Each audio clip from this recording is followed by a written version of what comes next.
From San Francisco, California, to Doha in Qatar, Buenos Aires, Argentina, all the way up to Manhattan, New York, the Upland Metaverse is ever expanding. In contrast to many metaverses that already exist, where the quantity of virtual land is fixed, the Upland Metaverse will always be releasing new plots of land. In this video, I'm going to explain more about why that is happening.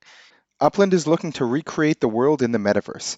If you're looking to recreate the entire world, it's going to be very difficult to do that with only 27 cities in the metaverse. Does that mean that every little town and suburb will be released in Upland? I doubt that. At least that is very far down the line.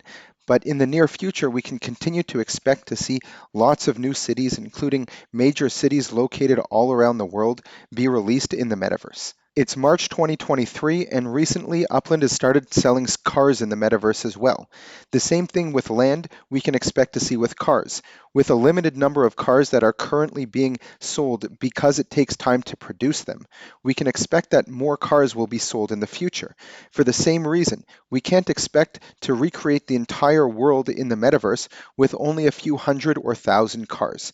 Some of these important assets and resources, whether it be land, cars, or even spark, which is used for construction and powering your cars, people are going to need some of that. In order to ensure that the most number of people can participate in the metaverse, that means that they will want to own land, maybe have a car, have some spark as well, and a lot of these other assets. That doesn't necessarily mean that there are going to be lots of people that have hundreds of plots of land or dozens of cars, but for people to become engaged in the metaverse, they are going to need to have some of these foundational building blocks that are part of Upland.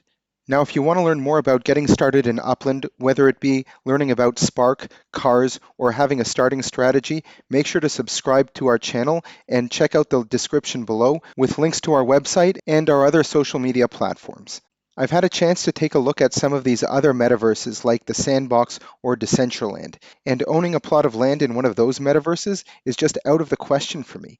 The cost of land there can be tens if not hundreds of thousands of dollars. In Upland, if you are able to take part in a new city release as a new player, you have excellent opportunity to purchase land which is FSA marked land, standing for Fair Start Act, that allows you to purchase land that other larger players like myself cannot buy. And this is most often the cheapest land that you can find. So there's always an opportunity for new players to buy affordable land, which can be even under the equivalent of $3.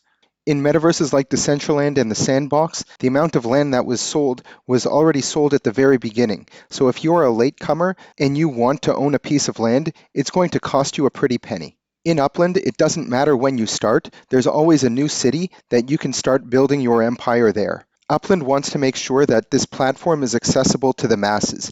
So having something like an initial land price in these other metaverses of tens if not hundreds of thousands of dollars can be a very large turnoff.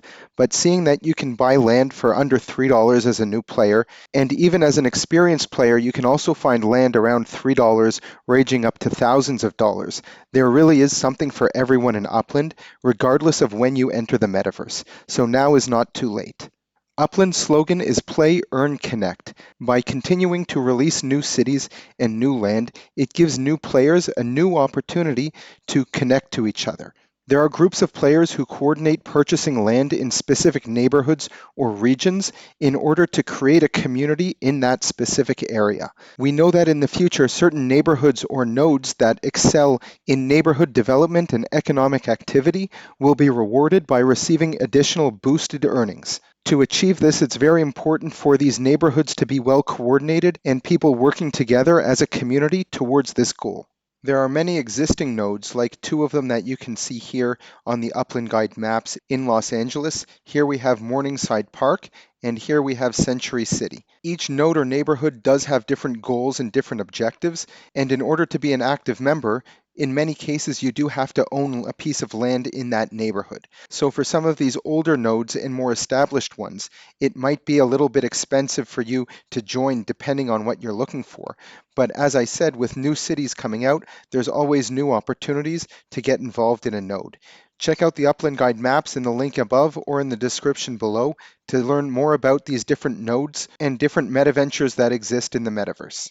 A third reason that we can expect to see more land and more cities in the metaverse is due to brands. Currently, Upland has numerous partnerships. You can see here with FIFA, they had a partnership for the World Cup and a continuing partnership for several years, as well as the NFL Players Association. As brands enter the metaverse, they may want to own their real world property within the metaverse as well.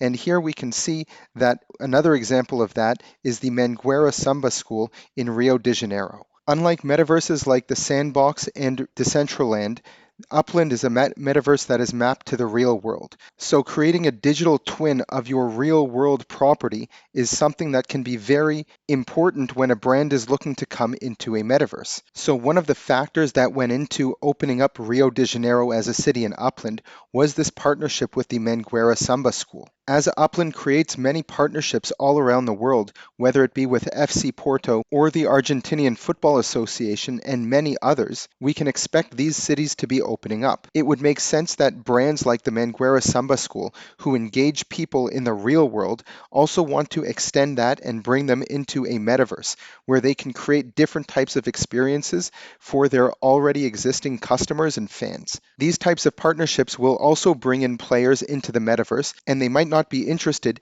in lots of things that Upland does in different cities, but they are very interested in being engaged with Mangueira within Rio de Janeiro. Some of these players might even want to own their own home within the metaverse if they live in Rio or the surrounding areas. So the Upland metaverse as a whole might not be interesting to a lot of players. However, having having a specific brand in a specific city might be extremely important to some of these players. And that's why opening up new cities will bring in new players, whether it be people naturally finding the game itself because they're looking for something like that, or it can be from these brands who are helping to onboard players into the metaverse. The Upland metaverse is still in its infancy. With only 27 cities that exist, there's still a lot more to build within the metaverse. Upland not only needs large brands to enter the metaverse, but it also is in need of lots of entrepreneurs and many other different types of players. You can learn more about how your skills can help build the metaverse in this next video. If you want to learn more about Upland, check out the link in the descriptions below and make sure to subscribe to our channel.